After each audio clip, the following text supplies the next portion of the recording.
Bom dia! Hoje a gente vai falar sobre ele, o imperador, que representa a figura paterna, né, no tarô.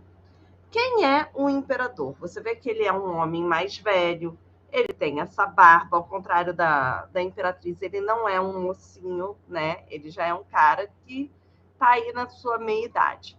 E presta atenção nessa coroa dele. A coroa dele parece um capacete de guerra, né? Tem até essa proteção da nuca. Por quê? Porque esse cara é a representação, depois dá um Google para vocês darem uma olhada, de Carlos Magno, né? O grande imperador do Sacro Império Romano Germânico. É isso que o imperador representa. E aí a gente tem aqui o escudo com essa águia, que já é também uma representação de Deus, do sagrado poder dos deuses, né? Então, esse brasão de família que a gente tem aqui, ele representa Deus, e aí a gente tem que Deus é representado na Bíblia de várias formas, né? Também, não só como a águia, mas como boi, como leão, e a gente vai ver isso também quando a gente chegar lá na Carta do Mundo. Mas calma, por enquanto a gente está aqui só no imperador.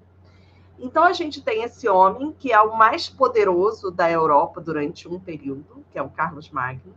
A gente tem esse brasão com a águia, né? E a águia, anteriormente, ela também é a representação de Zeus, como eu já falei na aula anterior, da imperatriz. Ao contrário da imperatriz, esse brasão não está no colinho, né? Que ela tem aquela coisa de segurar, né, a família no colo, etc e tal. Não, está sob os pés dele, né? A gente vê. A gente tem um cetro, que aqui, lá de cá, que é a representação do poder, ele tem o poder nas mãos, uma mão direita, que é a mão da razão, né? Ele segura esse cetro com a mão direita. Esse cetro, para cá, tem um globo que representa o próprio mundo, né? Ele domina o mundo, e aqui a questão da cruz, que tem a questão do poder divino também. Então é como se Deus tivesse dado o poder dele de reinar sobre o mundo inteiro. Carlos Magno, né? Esse imperador tão foda. E aí a gente tem aqui também essa questão da perninha dele, que faz um 4, né? O número do imperador é o 4. E aí, por várias vezes, eu ouvi dizer que essa perna é a representação do número 4, que essa perna significa estabilidade, etc. E tal. E aí, lendo o livro A História do Tarô, a autora traz algumas coisas bem interessantes. Que essa perna, na verdade, é uma posição de luxo, de poder, os imperadores sentavam com as pernas cruzadas, mas é também uma coisa do Império Germânico. Quando o juiz, porque os reis eram grandes juízes, né? Quando o juiz do direito germânico tinha certeza da decisão que ele iria tomar, a perna direita estava sobre a esquerda.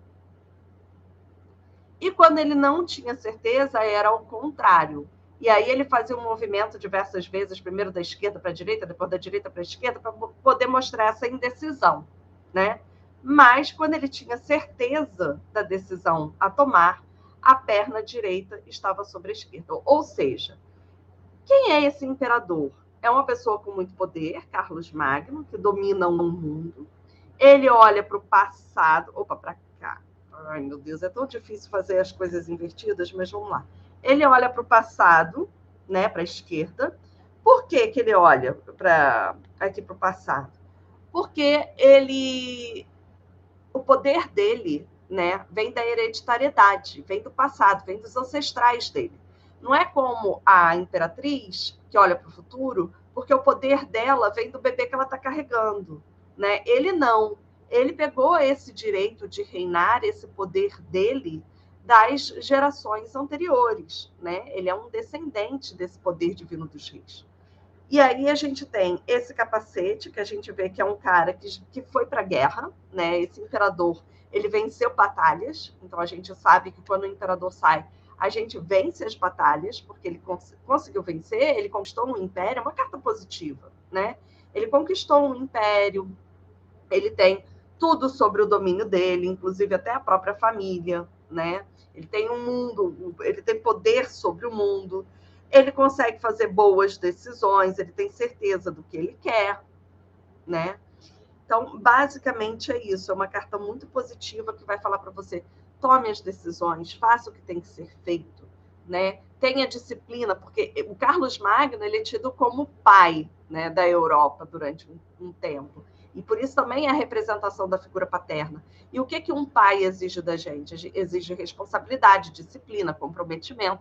Então, isso tudo são características da carta do imperador. Se você quer estruturar o seu reinado, você vai ter que ter comprometimento, você vai ter que vencer as suas batalhas, né, com tudo aquilo que você já aprendeu, por exemplo, de exemplo dos seus ancestrais. Vai ter que ter responsabilidade, determinação, tá? Mas a vitória é certa, afinal de contas, Carlos Magno conquistou a Europa inteira, né? Então você também vai conquistar. E esse sentido positivo da carta, ela vale para todas as áreas da nossa vida, no final das contas. Já a carta invertida já mostra que o seu poder de decisão não tá bom, né? Você está de cabeça para baixo, você não consegue decidir, você não consegue vencer as batalhas que você tem para vencer. Talvez você não tenha comprometimento, talvez você não tenha responsabilidade, talvez você não tenha disciplina, mas o fato é que vai dar ruim, né? Vai dar ruim. Não está aí na posição normal que ele precisa para poder vencer as batalhas dele. Deixa eu olhar aqui os comentários da Fê. Eu só durmo com a minha perna fazendo o 4. Adorei. Mas, enfim, dúvidas sobre o imperador? Mandem, por favor. Fê, alguma dúvida sobre o imperador? Essa aula, como todas, vai ficar gravada. E aí, se vocês tiverem dúvidas, se você está assistindo depois, se você tiver dúvida, deixa nos comentários, que uma hora eu paro aqui e volto e respondo tudo que tiver de dúvida para responder. Uma tiragem é a personalidade do boy. É uma pessoa muito determinada, tá? Eu diria, cara, sabe aquela pessoa mandona? É para ter um pouco de cuidado com isso também, tá? Porque ele é um imperador. Então todo mundo me obedece. E aí tem que ter um pouco de cuidado com isso. É muito controlador, tá? Uma pessoa muito controladora, muito determinada, muito trabalhadora, né? Mas que vai querer que você siga as regras dele. Então, personalidade é isso aí. Então, agora sim, gente. Beijo e tchau pra vocês.